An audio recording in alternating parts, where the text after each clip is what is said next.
வணக்கம், வந்தனம், நமஸ்காரம். நான் உங்கள் சஞ்சு. நேற்று வந்துட்டு ஃபஸ்ட்டு உங்களுக்கு வீடியோ போட்டிருந்தோம். ரொம்ப நாள் கழிச்சு லாங் ஃபார்மேட் வீடியோவே போடல.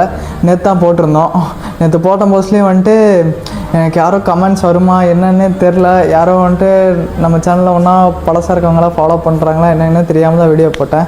பட் ஆனால் நேற்றுங்க ஒருத்தங்க வந்து கமெண்ட் பண்ணியிருந்தாங்க.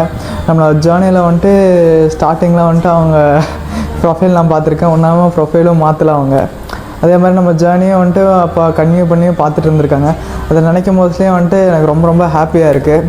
அதே மாதிரி ஒரு கமெண்ட் பண்ணியிருந்தாங்க, என்னென்னா நீங்கள் என்ன புக் இப்போ கரண்ட்டாக ரீட் பண்ணிகிட்ருக்கீங்கன்னு சொல்லிட்டு. நான் வந்துட்டு இப்போதைக்கு அட்டாமிக் ஹேபிட்ஸ் வந்துட்டு ரீட் பண்ணிகிட்ருக்கேன். உண்மையை சொல்ல போனோம்னா வேறு லெவல் புக்குன்னு சொல்லலாம். அந்த புக்கில் வந்துட்டு நிறையா விஷயங்கள்லாம் நான் தெரிஞ்சுக்கிட்டேன். அந்த தெரிஞ்சுக்கிட்ட விஷயங்கள்லாம் தான் இப்போ நான் உங்களுக்கு சொல்ல போகிறேன்.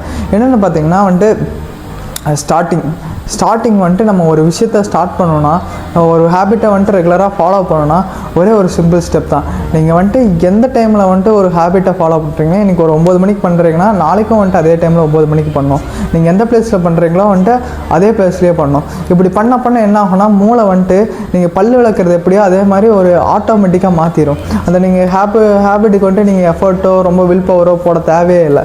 அது ஆட்டோமேஷனாக மாறிடும். இது ஒன்று கற்றுக்கிட்டேன். ரெண்டாவது பார்த்தீங்கன்னா வந்துட்டு நீங்கள் அதிகமாக டிஸ்ட்ராக்ட் ஆகிட்டு இருக்குன்னா ஒரு ஹேபிட்டை பண்ண முடியலன்னா அதுவும் பண்ணுறதுக்கு இன்னொரு வழி இருக்குது. நீங்கள் ஏதாச்சும் நீங்கள் ஒரு கிட்டார் வாசிக்க போகிறீங்கன்னா கிட்டாரை தூக்கி முன்னாடி வச்சிங்கன்னா அதை பார்க்க உங்களுக்கு தோண ஆரம்பிச்சிடும் நீங்கள் எடுத்து வாசிக்கலான்னு சொல்லிட்டு.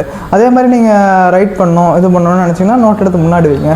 அதே மாதிரி தான் நீங்கள் ஏதாச்சும் கோலில் ஃபோக்கஸ் பண்ணணுன்னாலும் எழுதியெல்லாம் ஒட்டி வைங்க. அப்படி பண்ணும்போது என்ன ஆகும்னா வந்துட்டு திருப்பி வந்துட்டு அதை பார்த்துட்டே இருப்பீங்க. அதை பார்க்கும்போது என்ன ஆகும், அதை பற்றினே வந்துட்டு உங்களோட சிந்தனையெல்லாம் போயிட்டே இருக்கும். அப்படி சிந்தனையெல்லாம் போகும்போது அது கோல் அச்சீவ் பண்ணுறதுக்கான சின்ன ஸ்டெப்ஸ் எல்லாம் எடுப்பீங்க. அதே மாதிரி நான் ஒரு ஸ்டோரி படித்தேன். அந்த ஸ்டோரியும் பார்த்தீங்கன்னா வந்துட்டு வேறு லெவல் இருந்துச்சு. அந்த அட்டாமிக் ஹேபிட் புக்லேருந்து தான் படித்தேன். பார்த்தீங்கன்னா வந்துட்டு ஒரு காம்படிஷன் வைக்கிறாங்க. காம்படிஷனாக வந்துட்டு யார் வந்துட்டு நல்ல ஃபோட்டோ எடுக்கிறாங்களோ வந்துட்டு அவங்களுக்கு ஒரு ப்ரைஸ் மாதிரி. அப்புறம் ஒரு குரூப் ஏ குரூப் பின்னு சொல்லிட்டு தனித்தனியாக பிரிச்சுக்கிறாங்க. குரூப் ஏக்கு என்ன சொல்கிறாங்கன்னா வந்துட்டு நீங்கள் இருக்கல்லே வந்துட்டு ஃபோட்டோ எடுத்து நல்லா பயங்கரமான ஃபோட்டோ தான் எடுக்கணும், நல்ல ஃபோட்டோவாக எடுத்துகிட்டு வந்து கொடுங்க அப்படிங்கிற மாதிரி சொல்கிறாங்க. குரூப்புக்கு என்ன சொல்கிறாங்க, நீங்கள் எத்தனை ஃபோட்டோ வேணால் எடுத்துக்கோங்க, பட் ஆனால் வந்துட்டு நீங்கள் ஒரு 10 ஃபோட்டோ எடுத்துகிட்டு இங்கே வந்து கொடுங்க, எது நல்லா இருக்குன்னு சொல்லிட்டு பார்க்கலாங்கிற மாதிரி சொல்லியிருக்காங்க. குரூப்பே வந்துட்டு என்ன பண்ணியிருக்காங்கன்னா எது பர்ஃபெக்டான இடம், எது பர்ஃபெக்டான இதுன்னு சொல்லிட்டு பார்த்து பொறுமையாக எடுத்திருக்காங்க. ஆனால் குரூப் பி என்ன பண்ணியிருக்காங்க, நான் அவங்களுக்கு வந்துட்டு எக்கச்சக்கமாக வந்துட்டு ஃபோட்டோ எடுத்துகிட்டே இருந்திருக்காங்க.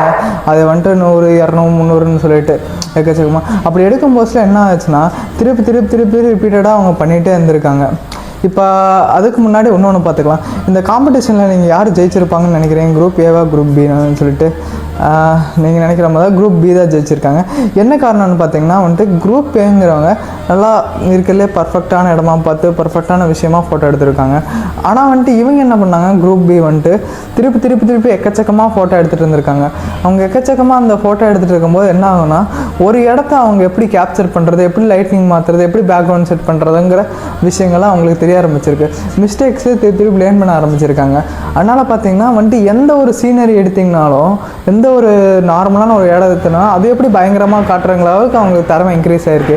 கிட்டத்தட்ட பார்த்தீங்கன்னா வந்துட்டு இந்த அவங்க பண்ண எக்ஸ்பெரிமெண்ட்குள்ளே இதுலேருந்து பார்த்தீங்கன்னா நம்ம திருப்பி ஒரு விஷயத்த ட்ரை பண்ணிகிட்டு இருக்கும் போதுலாம் வந்துட்டு நம்ம கண்டிப்பாக அச்சீவ் பண்ணிடலாம். அதோட இன்னொரு விஷயம் இருக்குது. என்னென்னு பார்த்தீங்கன்னா நீங்கள் ஜஸ்ட் அதுக்கு நீங்கள் எஃபர்ட் போடுவீங்க. குரூப் ஏ மாதிரி வந்துட்டு பர்ஃபெக்டான சுச்சுவேஷன் அப்படி பண்ணால் தான் நம்ம வந்துட்டு நல்லா கிடைக்கும்னு நினைப்பீங்க. நல்ல கேமரா இருந்தால் தான் வீடியோ போட முடியும், இல்லைனா வந்துட்டு நல்லா எப்படி சொல்கிறது, நல்லா கேமரா இருந்தால் தான் வீடியோ போட முடியும். அப்படி இல்லைனா வந்துட்டு இது இருந்தால் தான் பண்ண முடியும், அது இருந்தால் தான் பண்ண முடியும்னு சொல்லிட்டு சாக்கு போக்கு சொல்கிறத விட நம்ம ஜஸ்ட் இருக்கிறத வச்சு ட்ரை பண்ணி பார்த்தா வந்துட்டு எவ்வளோவா அச்சீவ் பண்ணலாங்கிறத ஒரு சிம்பிளான விஷயத்தை வச்சு சொல்லியிருக்காங்க. இந்த ஒரு விஷயம் தான் நான் இப்போதைக்கு கற்றுட்ருக்கேன். நான் புக்கு ஃபுல்லாக ஒன்றா படித்தும் கூட முடிக்கல. கிட்டத்தட்ட பார்த்திங்கன்னா ஒரு 80 பேஜ் கிட்ட படிச்சிருக்கேன். அந்த 80 பேஜில் படித்தது சில விஷயங்கள் வந்துட்டு உங்களுக்கு சொல்லியிருக்கேன். இந்த மாதிரி வந்துட்டு நிறையா சின்ன விஷயங்கள்லாம் உங்களுக்கு சொல்கிறேன். நீங்களும் வந்துட்டு நம்ம கூட எங்கேஜாக இருங்க. இதான் இந்த வீடியோவில் சொல்லணும்னு நினச்சேன். நெக்ஸ்ட் வீடியோவில் பார்க்கலாம். அதே மாதிரி வந்துட்டு எந்த மாதிரி எல்லாம் கண்டென்ட் போடான்னு சொல்லிட்டு மறக்காமல் கமெண்ட் பண்ணுங்கள். நெக்ஸ்ட் வீடியோ பார்க்கலாம். Stay tune.